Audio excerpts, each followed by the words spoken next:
Learning how to calculate and follow your macros is one of the greatest skills and habits that you can learn in your journey for fat loss and for gaining muscle. And after watching this video, I hope that you feel comfortable enough to calculate your own forever, never paying anyone, doing it completely on your own. So let's freaking get into it. First big question, what the hell is a macro in the first place? Well, macro is short for macronutrient, and this is a nutrient that our bodies consume in large amounts. This is in comparison to micronutrients that our bodies consume in small amounts.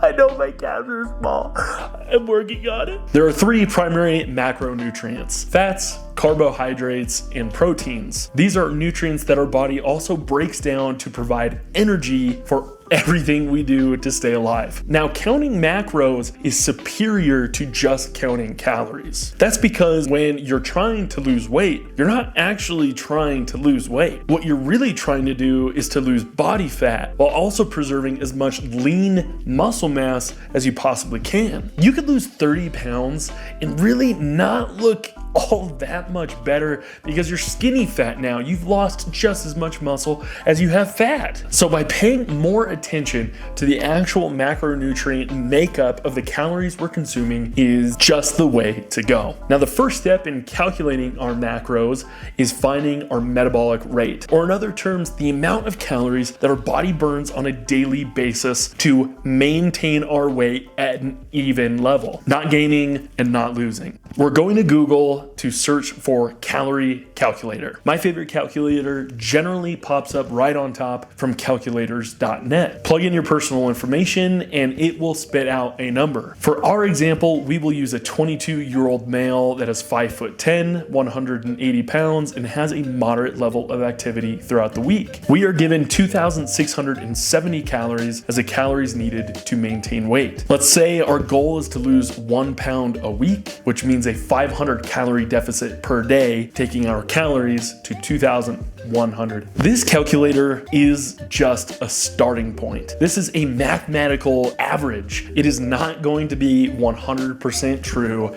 to every single person. You're probably going to be a little above or a little below this. So it's up to you and me for a minimum of 2 to 4 weeks to follow the maintenance calories that we are given. We need to religiously track our weight every day so that we can see overall trends. This is made easy by some apps on the App Store. One of my favorites is called Happy Scale. Our weight fluctuates by pounds on a daily basis based on water and stress and hormones. So having an app that will calculate that average gain or loss over an extended period of time is crucial. Let's say you follow your calories and at the end of the month, your app is telling you that you have gained 1 pound. I would suggest you lower your maintenance calorie mark by 125 calories. Gained 2 pounds?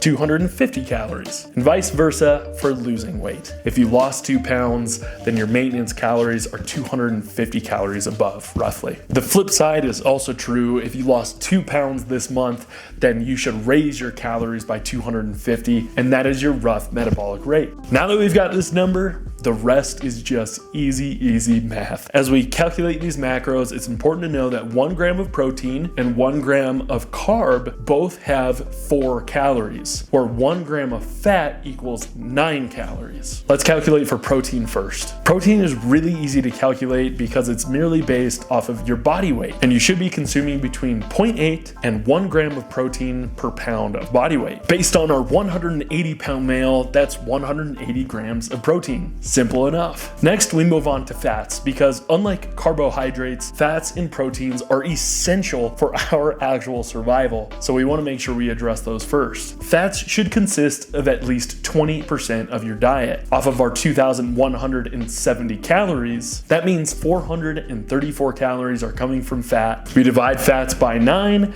and find 48 grams of fat. The rest of the calories that we have to spare can now go to carbohydrates. When we multiply 180 grams of protein times 4 and add in our calories from fat, we get 1,154 calories. This leaves 1,016 left for carbs. We divide that by 4 and we have 254 grams of carbs. And that's it. This is a quick quick thing to do. The only hard part about this entire process is getting your metabolic rate and testing that out for a month to see if you're above or below that. That's the only hard part. And eating at maintenance calories isn't even that hard. Now, you could also take the calorie suggestion and just drop 500 calories right there and make adjustments in your fat loss. That is an option, but that is it. That is all you have to do to calculate your macros. And next week, I'm going to post a video and I'll link it up here above for people watching this in the future. We are going to take these macros and put this into a full-fledged meal preppable meal plan that is easy to follow, delicious, and will help us reach our goals. You guys, thanks for tuning in. Like and subscribe, of course, do the damn thing, but most importantly, please comment. I want to hear your ideas. I want to see what questions you have. And of course, you guys, happy gains.